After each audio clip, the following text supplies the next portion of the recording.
여러분 안녕하십니까?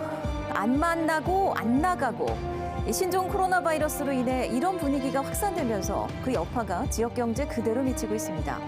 일단 관광객이 크게 줄면서 관광 마이스 업계가 당장 어려움을 호소하고 있고요. 유통과 제조업, 해운 항만업계 위기감도 고조되고 있습니다. 부산시와 관계기관들이 이 피해 최소화를 위해서 머리를 맞대고 있지만 뾰족한 해결책은 보이지 않고 있습니다. 송광모 기자가 보도합니다. 부산의 대표 관광지 국제시장입니다. 곳곳에 문 닫힌 상점이 눈에 띄고 일부 골목은 아예 통행하는 사람조차 없습니다. 상인들은 주말이면 관광객이 줄어든 걸 더 크게 실감할 수 있다고 설명합니다. 주말 예전에 비교하면 한 3분의 1밖에 안 나와요, 사람들. 손님이 없으면 죽을 판이지, 진짜. 이곳 국제시장에도 국내외 관광객 발길이 크게 줄면서 상인들은 5년 전 메르스 사태 때의 악몽을 떠올리고 있습니다. 중국인 입국 통제가 강화되는 추세 속에 이번 달 외국인 관광객 수는 메르스 사태 때와 마찬가지로 지난해보다 40에서 50% 줄어들 것으로 예상됩니다. 당장 여행, 숙박 예약이 취소되고 예정된 축제가 연기되는 등 관광, 마이스 업종의 도미노식 피해는 현실화됐습니다.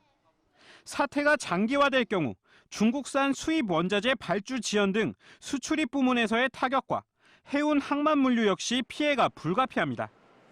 부산시는 민관 40여 개 기관과 합동으로 비상경제대책본부를 설치해 경제 충격에 대비한다는 방침이지만 뾰족한 해법이 없는 상황입니다. 당장은 급격한 소비 심리 위축과 기업 또 소상공인의 경제적 피해를 최소화하고 관광객 감소에 대비하는 것이 우선 가장 필요하다, 그렇게 생각합니다.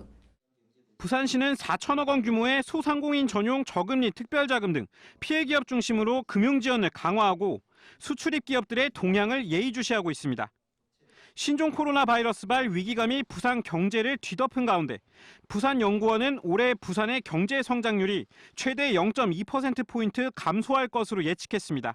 MBC 뉴스 송광모입니다. 중국 후베이성을 방문했다 입국해 부산에 거주하는 2명이 신종 코로나 감염 여부를 감시받아야 하지만 현재 연락이 끊겨 질병관리본부와 법무부 등이 위치를 파악 중입니다. 부산시 보건당국은 지난달 후베이성을 방문했다 입국해 정부가 관리 중이던 58명의 명단을 어제 넘겨받아 조사한 결과 중국인 2명의 연락이 닿지 않는다고 밝혔습니다. 시는 다른 55명에 대한 조사를 끝내고 이 중 15명을 자가 격리하고 40명은 증상이 없어 감시를 해제했습니다. 오늘 기준 부산시의 신종 코로나 관리 대상은 82명으로 어제보다 16명 늘었고 11명이 새롭게 진단 검사를 받아 음성 판정을 받았습니다. 신종 코로나 바이러스 사태 이후 중국을 출발해 김해공항으로 들어오는 항공편과 입국 승객이 70% 넘게 줄어들고 있습니다. 한국공항공사에 따르면 최근 잇따른 노선 감축으로 중국에서 김해공항으로 들어오던 항공기가 하루 10편에서 3편가량으로 70%가량 줄었으며 승객도 하루 기준 1,800명에서 400명 정도로 80% 가까이 대폭 감소했습니다. 중국에서 들어오는 승객들은 현재 탑승교부터 출입국 심사까지 다른 지역 일반 승객과 동선이 분리되고 있으며 김해 검역소 등은 후베이 체류 여부와 발열 등을 집중 확인하고 있습니다. 음주운전으로 추정되는 승용차가 신고를 받고 출동한 경찰을 피해 달아나다 부산항대교 요금소 방호벽을 들이받고서야 멈춰섰습니다. 신종 코로나 바이러스 때문에 음주운전 일제 단속도 멈췄지만 여전히 음주운전은 끊이지 않고 있습니다. 류재민 기자입니다. 오늘 새벽 부산항대교 요금소 인근입니다. 빠르게 달려오던 포르쉐 승용차 한 대가 1차로에서 3차로까지 넘나들더니 요금소 방호벽을 들이받습니다. 사고 충격으로 튀어오른 승용차는 한 차선을 가로막아 버렸습니다. 잠시 뒤 순찰차가 급히 도착하고 119 구조대가 구조를 시작합니다. 사고 직전 경찰에게 긴급한 신고가 접수됐습니다. 광안대교 위에서 차량 한 대가 가드레일을 들이받고 지그재그로 달려간다는 내용이었습니다. 경찰이 바로 출동해 광안대교 밑에서 정차하라고 명령했지만 그대로 도주해버렸습니다. 경찰을 피해 달아난 A씨는 이곳 요금소까지 4km가량 차를 몬 뒤 저 방호벽을 들이받고 나서야 멈춰섰습니다. 사고 차량을 몰던 43살 A씨는 중상을 입고 병원으로 옮겨졌고 경찰은 A씨가 만취 상태에서 운전을 하다 사고를 낸 것으로 보고 있습니다. 술 냄새가 나가지고 지금 강제 체포를 했고, 예. 그래서 압수수색 영장 신청하셨습니다. 체열 압수수색 영장. 그럼 국가에서 보낸다니까. 보내면 이제 일주일 뒤에 이제 감면 결과가 나오거든요. 음주운전자에 대한 처벌 기준을 강화하는 이른바 제2 윤창호법이 시행되면서 지난해 음주운전 빈도는 4.22%로 전년보다 2배 넘게 줄었습니다. 하지만 윤창호 씨가 사고를 당한 부산에서는 최근 석 달 동안 매달 400건이 넘는 음주운전이 적발됐고 여전히 관련 사고도 끊이지 않고 있습니다. 신종 코로나 바이러스 확산으로 인해 일제 검문 대신 의심 신고 차량에 대해 선별적으로 음주 단속하던 경찰은 유흥업소 주변과 같은 취약 지역에 대해 다시 단속을 강화한다는 계획입니다. MBC 뉴스 류잼리입니다. 새벽 시간 부산의 한 상가 건물에서 술을 마시던 10대가 떨어져 숨졌습니다.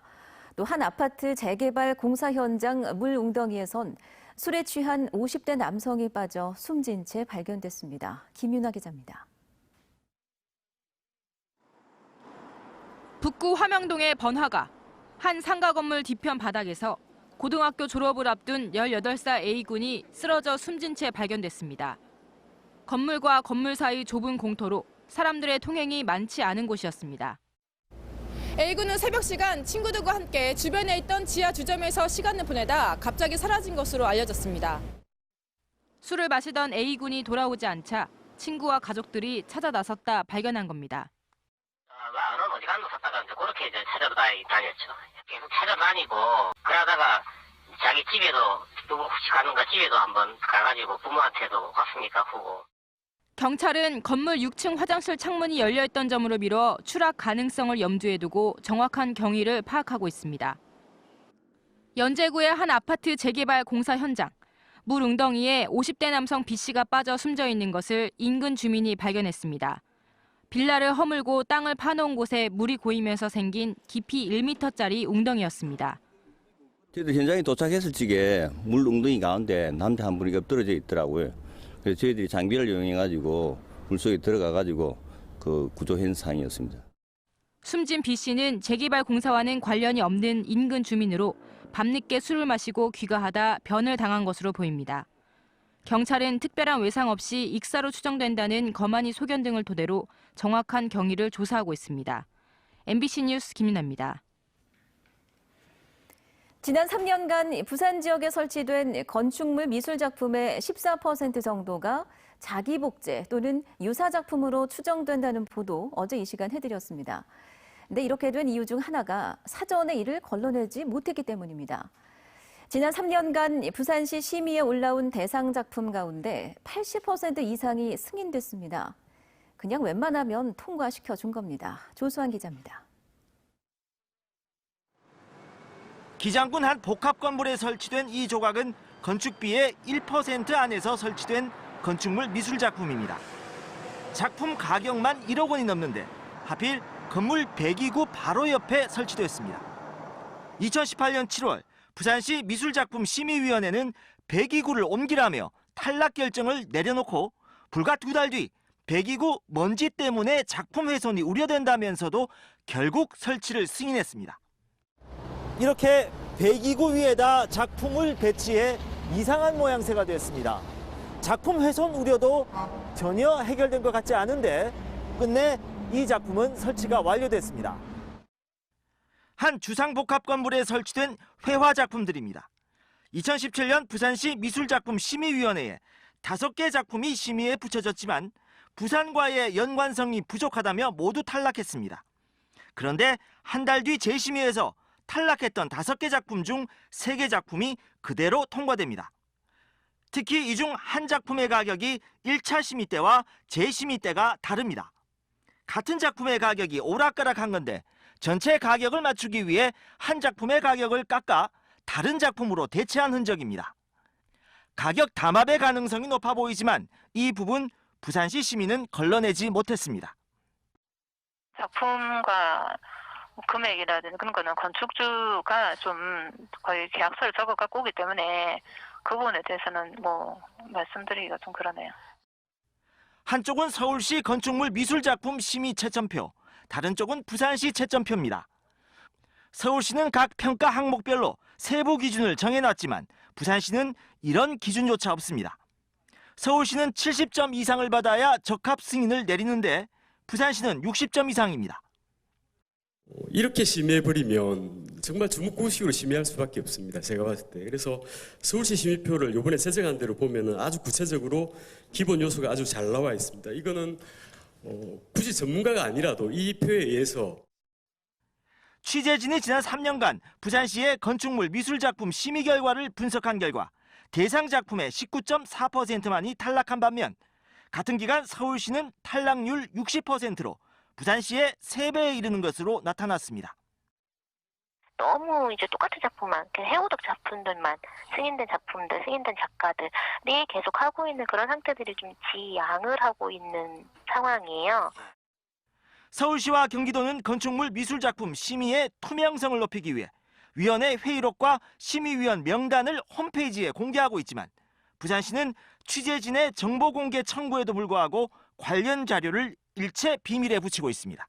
MBC 뉴스 조소아입니다. 동남권 관문공항건설, 글로벌 관광 마이스 도시 조성 등이 부산 경제 재도약을 위한 정책 과제로 선정됐습니다. 부산상공회의소는 오늘 상위 국제회의장에서 여야 부산시당 관계자를 초청해 21대 총선 부산경제 정책 과제집을 전달하고 정당들이 이를 총선 공약으로 채택해 줄 것을 공식 건의했습니다. 지역경제 재도약을 위한 현안 과제로는 동남권 관문공항 건설과 블록체인 연계 금융중심지 활성화, 글로벌 관광 마이스 도시 조성 등이 선정됐습니다. 부산 상인은 또 지역산업 활성화와 혁신 기반 강화, 중소기업 연구개발과 투자 촉진 등도 지역기업 발전을 위한 규제 개선 과제로 꼽았습니다. 부산대학교 제21대 총장 임용 후보자에 법학전문대학원 차정인 교수가 1순위로 당선됐습니다. 부산대학교 총장 임용 후보자 추천위원회는 차정인 교수가 2차 투표에서 전체 투표자의 53.7%를 얻어 1순위 후보로 당선됐다고 밝혔습니다. 2순위는 전체 투표자의 28.6%를 득표한 경제학부 최병호 교수가 됐습니다. 부산대는 향후 교내 검증 절차 등을 거친 뒤 총장 임용 후보자 1, 2순위인 차정인 최병호 교수를 교육부에 추천할 예정입니다. 교단을 떠나려는 초중고 교사들이 늘어나고 있습니다. 부산시 교육청에 따르면 공립 초중등교사와 사립 중등교사 등 모두 687명이 이달 명예퇴직을 신청했습니다. 이는 지난해 같은 시기 552명보다 무려 25%가 늘어난 수치입니다. 부산교육청은 올해 명퇴 신청자가 이미 확보한 퇴직금 예산 범위를 넘어서면서 이 가운데 93명은 반려하기로 했습니다. 이처럼 명퇴 신청이 갈수록 늘어나는 것은 교권 추락과 함께 연금 수령 시기 변경 등이 주요 원인으로 분석됩니다. 급격한 고령화와 청년 인구 유출 등이 부산의 경제 성장을 제약하는 주요 원인으로 작용하고 있어 고부가 가치 신성장 산업 육성을 통해 돌파구를 마련해야 한다는 주장이 나왔습니다. 한국은행 부산본부 보고서에 따르면 부산은 전국 7대 도시 가운데 가장 빠른 고령화 현상과 가장 낮은 취업자 증가율에다 노동 생산성은 제조업, 서비스업 모두 전국 평균에 미치지 못하고 있습니다. 부산 지역 경제 성장률을 끌어올리려면 청년층 인구 유출을 완화하고 고령층 여성 인력 활용도를 높여 노동 공급 여건을 개선해야 한다고 지적했습니다.